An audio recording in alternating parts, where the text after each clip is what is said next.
আলিস আল ইসলামকে থাইল্যান্ড পাঠাচ্ছে Bangladesh cricket board. আগামী মাসের শুরুর দিকে পায়ের চোট নিয়ে দেশ ছাড়বেন এই স্পিনার। ইনজুরির সাথে নীরব লড়াইটা কবে শেষ হবে সেই উত্তরটাই যেন খুঁজছেন আলিস আল ইসলাম।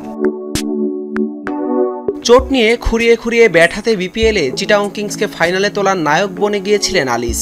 খেলতে পারেননি ফাইনালের মঞ্চে, এরপর থেকেই তিনি মাঠের বাইরে। তাই তো অস্ত্রোপচার করতে এবার এই মিস্ট্রি স্পিনারকে থাইল্যান্ড পাঠাচ্ছে বিসিবি। লম্বা সময়ের জন্য থাকতে হবে খেলার বাইরে। সোমবার এই নিয়ে কথা বলতে বিসিবিতে আসেন আলিস।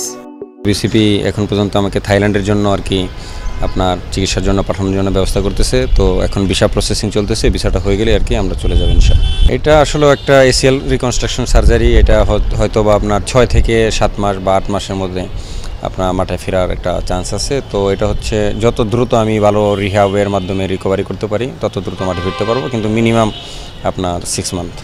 2024 সালের জানুয়ারিতে শ্রীলঙ্কার বিপক্ষে টি-20 স্কোয়াডে ডাক পেয়েও ছিটকে গিয়েছিলেন আঙ্গুলের চোটে।